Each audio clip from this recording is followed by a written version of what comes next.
बिस्मिल्लाहिर्रहमानिर्रहीम, welcome on my YouTube channel. तो आज हम स्टूडेंट फर्स्ट ईयर का जो टॉपिक पढ़ने जा रहे हैं वो है जी solution of right angle triangle. अच्छा, होता क्या है बेसिकली कि जो ट्रायंगल है ना उसके 6 एलिमेंट्स होते हैं, जिनमें 3 उसकी साइड्स होती हैं और 3 एंगल्स होते हैं। अगर वो कहे कि सॉल्व द ट्रायंगल, तो हमने 3 के 3 एंगल और 3 की 3 साइड्स हमने कंप्लीट उसको फाइंड करके दे देनी होती है एग्जामिनर को। अच्छा, और अगर वो इस तरह करे कि कभी ऐसा हो जाए कि 2 साइड्स गिवन हो, ऐसा होगा 2 साइड दी होंगी, बाकी एंगल फाइंड करने होंगे, एक साइड भी फाइंड करनी होगी, तो हमने ये देखना है कि सबसे पहले राइट एंगल ट्रायंगल कौन सी होती है।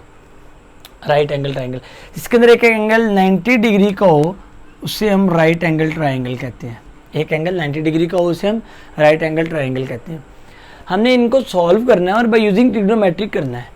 ट्रिग्नोमेट्रिक रेशियोज यूज़ करेंगे, साइन कर लें, टेन कर लें, कॉज कर लें। इन रेशियोज को यूज़ करते हुए हम एंगल्स भी फाइंड कर लिया करेंगे और साइड को भी फाइंड कर लिया करेंगे। पहला केस हमारे पास राइट एंगल ट्रायंगल में ये बनता है कि when measures of 2 sides are given, जब हमारे पास 2 साइड्स दी जाएं और कहा जाए कि बाकी सॉल्व करो ट्रायंगल को, उसका ये मतलब है कि ये वाली साइड भी फाइंड करनी है, ये वाले दोनों एंगल्स भी फाइंड करने हैं और ट्रिग्नोमेट्री की मदद से करने हैं। तो हम देखते हैं कि हम इसको कैसे सॉल्व करते हैं। ओके, जब आपके पास 2 साइड्स दी हो तो हम देखते हैं कि साइड कौन कौन सी दी गई हैं, उनके दरमियान एंगल कौन सा आ रहा है, हम इनको यूज़ करते हुए कर लेंगे। सॉरी, यहाँ पे अगर मैंने साइड सी लिखी हुई है 10 तो बी यहाँ पे है जी 5, चलें ऐसा मान लें।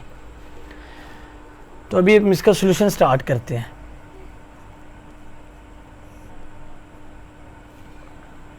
सोल्यूशन में ये है, सबसे पहले हम अगर देखें हमें ये साइड दी हुई है तो ये किस किस की रेशो बन रही है।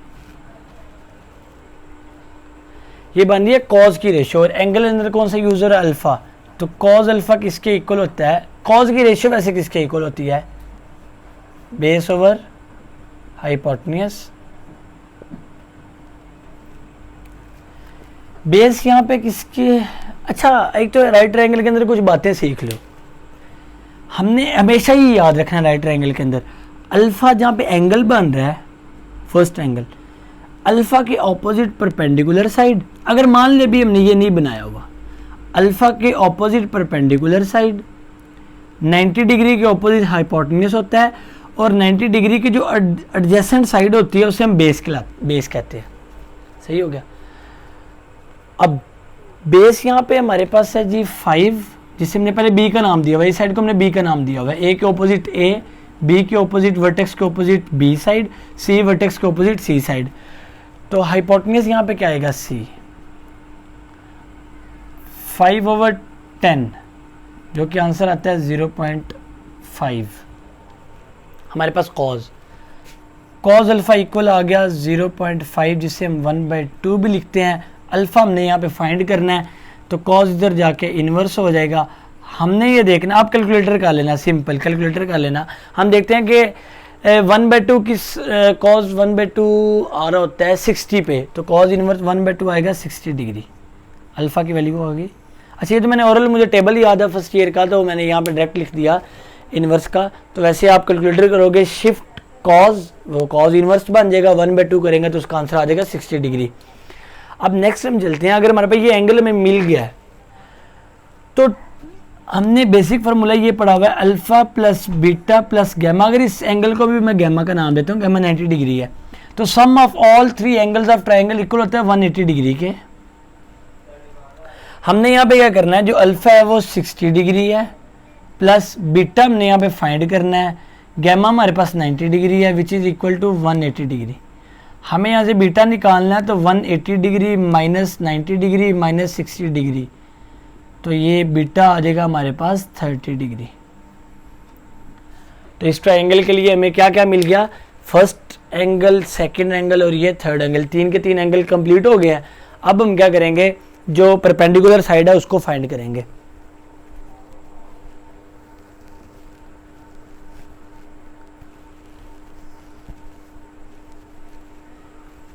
चलें,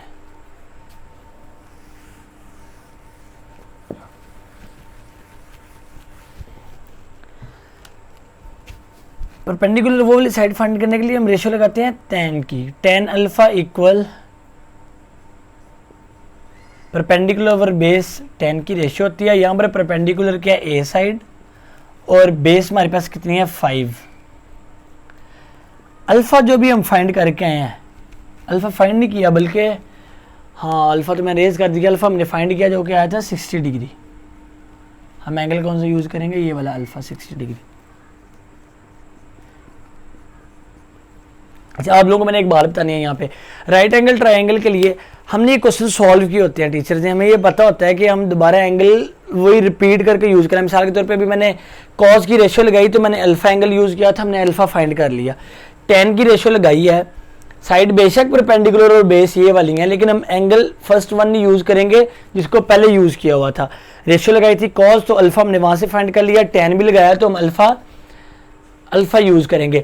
अगर हम बीटा यूज़ कर लेते हैं तो हमारे पास सेम वही साइड आ जाती है जिसको ऑपोजिट साइड ये वाली आ जाएगी अगर हम जो है ना ये एंगल यूज़ करेंगे। तो हमने क्या करना होता है, हमने क्वेश्चन को सॉल्व किया होता है। अगर हमने जो फर्स्ट एंगल रखना है रेशियो के अंदर उसी को लेके लास्ट तक चलना है। अगर पहले कॉज अल्फा लिया हुआ था, अब भी हम क्या लेंगे tan को भी अल्फा के साथ ही सॉल्व करेंगे, ना कि बीटा और 90 इन दोनों को चूज़ नहीं करना। tan 60 डिग्री होता है हमारे पास square root 1/√3, sorry just square root 3। First year के अंदर हमने इसका टेबल बनाया हुआ तो वहाँ से वैसे कैलकुलेटर करेंगे तब भी आपका आंसर निकल आएगा। तो स्क्वायर रूट 3 इक्वल आ गया a/5, 5 इधर डिवाइड इधर जाके मल्टीप्लाई, तो ये हमारे पास ए साइड भी आ गई। ए साइड क्या आ गई है 5 स्क्वायर रूट 3 और बीटा एंगल कितना आया था 30 डिग्री। ये मैं ट्रिग्नोमेट्री को यूज़ करते हुए राइट ट्रायंगल को कंप्लीट सॉल्व कर लिया। ये बेसिकली इसकी एक एप्लीकेशन भी है, ट्रिग्नोमेट्री की एप्लीकेशन है, हमने ट्रायंगल को सॉल्व करना होता है और ट्रिग्नोमेट्री का मतलब भी यही है, मेजरमेंट्स ऑफ ट्रायंगल। तो यहाँ पे हम देखते हैं कि 3 की 3 साइड्स भी पूरी हो गई और 3 के 3 एंगल्स भी पूरे हो गए हैं। अब हम दूसरे केस के ऊपर जाते हैं कि दूसरा केस क्या है।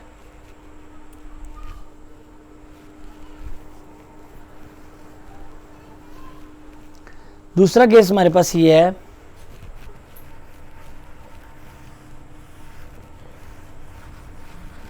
हमें सॉल्व यही राइट ट्रायंगल करनी है लेकिन उसमें केस चेंज हो गया। हम ये वाली चीज़ें मिटा देते हैं, अब हमें क्या मिलना है वो हम देख लेते हैं।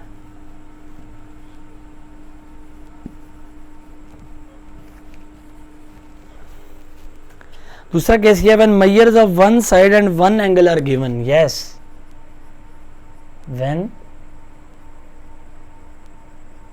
मेजर्स ऑफ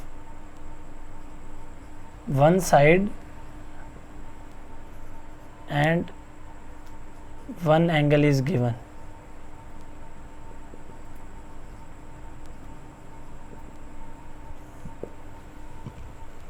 हमें एक साइड और एक एंगल, पहले वाला हमने केस ये पढ़ा जब हमें 2 साइड्स गिवन थी, अब जब साइड एक गिवन होगी और एंगल भी एक दिया होगा उसका हम ये क्वेश्चन कर लेते हैं।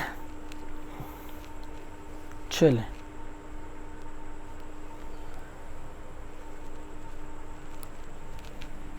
ये हम एंगल ले लेते हैं 56 डिग्री, बुक से देख रहा हूँ, और साइड में हाइपोटेन्यूज दी गई है 15। ओके, ए के ऑपोजिट ए साइड, बी के ऑपोजिट बी साइड, सी के ऑपोजिट सी साइड, मतलब हमें सी साइड की वैल्यू दी है, हमने ए साइड भी निकालनी है, बी साइड भी निकालनी है और ये वाला एंगल भी निकालना है। अगर मैं इस वाले एंगल को अल्फ़ा कह देता हूँ तो ये क्या होगा बीटा, हमने ये वाला भी फाइंड करना है, ये तो 90 डिग्री है गैमा। ओके, अब हम इसको कैसे सॉल्व कर सकते हैं। अगर आपको एक एंगल दिया जाए और बाकी कहा जाए कि और एक साइड भी दी जाए तो हमने इस ट्रायंगल को कंप्लीट करना है, तो इसको हम सॉल्व करेंगे बाय यूजिंग, अब हमने रेशियो देखनी होती है कि कौन कौन सी साइड दी गई है, एक साइड और एक एंगल को यूज़ करके हम इसको सॉल्व कर सकते हैं। तो परपेंडिकुलर और हाइपोटेन्यूज की रेशियो बनाऊँ तो मुझे मिलता है, अगर अल्फा एंगल यूज़ हो तो साइन अल्फा इक्वल होता है। अच्छा, रेशियो किसकी होती है परपेंडिकुलर और हाइपोटेन्यूज की। यहाँ पे परपेंडिकुलर क्या है ए साइड थीटा एंगल के ऑपोजिट, और यहाँ पर ओके स्टूडेंट एक बात यहाँ पे क्लियर करें, अभी मैं बता के हूँ एंगल के जो ऑपोजिट साइड होती है वो परपेंडिकुलर होती है। तो यहाँ पर तो ये वाली साइड आएगी ना परपेंडिकुलर, जो एंगल आपको गिवन है 56 डिग्री, इसके ऑपोजिट ये परपेंडिकुलर साइड है।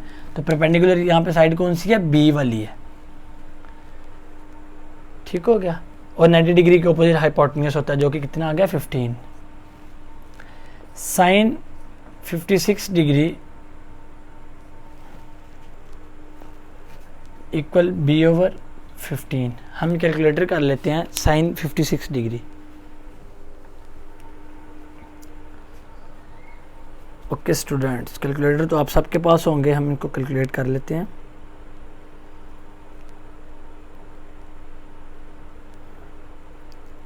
ये आ गया साइन 56 डिग्री, जो कि आ गया, अच्छा मैं डायरेक्ट कर लेता हूँ, चलो ठीक है, 0.82 मल्टीप्लाई 15, ये आ गया मल्टीप्लाई 15, मुझे आंसर मिला 12.4, बी का आंसर आ गया। बी का आंसर हमारे पास क्या है 12.4। ओके, अब हमें साइड मिल गई ये वाली, हमने साइड फाइंड करनी है ये वाली 90 की बिल्कुल एडजेसेंट साइड है, जिसे हम बेस कहते हैं। ये यहाँ पे बेस है, क्योंकि हमें एंगल ये दिया गया था, एंगल के ऑपोजिट परपेंडिकुलर साइड थी। तो अब हम क्या करेंगे, tan का यूज कर लेते हैं। tan एंगल मैंने कहा हुआ था वही फर्स्ट वाला यूज करना है, tan alpha equal perpendicular over base. यहाँ पर परपेंडिकुलर क्या है 12.4 और बेस क्या है जी a side. tan 56 degree equal 12.4 over a इधर आ जाएगा 12.4 डिवाइडेड बाय tan 56 डिग्री। तो अभी भी हम यही करने जा रहे हैं कैलकुलेटर के ऊपर, 12.4 डिवाइडेड बाय tan 56, तो मुझे आंसर मिला 8.3। तो हमें जो ए साइड मिल गई वो आ गई 8.3। अब बारी आ जाती है एंगल की, और वो बहुत ही ज़्यादा सिंपल है। वो सिंपल कैसे है कि sum of all sides, sum of all angles of triangle is equal 180। Alpha हमारे पास है 56 डिग्री, बीटा हमने फाइंड करना है, गैमा हमारे पास 90 डिग्री है, तो ये आ गया 180 डिग्री। बीटा यहाँ पर रह गया 180 degree minus 90 degree minus 56 degree, तो ये स्टूडेंट होता है 34। तो बीटा एंगल हमारे पास कितना आ गया 34 डिग्री। तो आज का लेक्चर जस्ट हमने यही करना था कि अगर आपको राइट ट्रायंगल दी जाए तो ट्रिग्नोमेट्री की मदद से, ट्रिग्नोमेट्री रेशियो की मदद से हम ट्रायंगल को कैसे सॉल्व करते हैं। ट्रायंगल को सॉल्व करने का क्या मतलब है, उसके तीनों एंगल्स और तीनों साइड्स जो हैं वो हमने मेजर करके दे देनी है। और उसके केस भी हमने देख लिया है, जब आपको 2 एंगल्स दे दिए जाएँ या 2 साइड दे दी जाए और 1 एंगल दिया जाए। एंगल एक तो हमारे पास होगा, क्योंकि राइट एंगल ट्रायंगल है, एक तो 90 डिग्री का हो गई, या तो एक साइड दी जाएगी या एक एंगल एक्स्ट्रा दिया जाएगा या 2 साइड्स दी जाएंगी। तो हम बाकी ट्रायंगल कैसे सॉल्व करते हैं वो आज हमने सीख लिया। और जो मेरे चैनल के ऊपर न्यू आए हैं वो अपने दोस्तों के साथ चैनल को लिंक, अपना जो मेरे चैनल का लिंक है दोस्तों के साथ शेयर भी करें, सब्सक्राइब करें, लाइक करें। तो आज के लिए अल्लाह हाफ़िज़।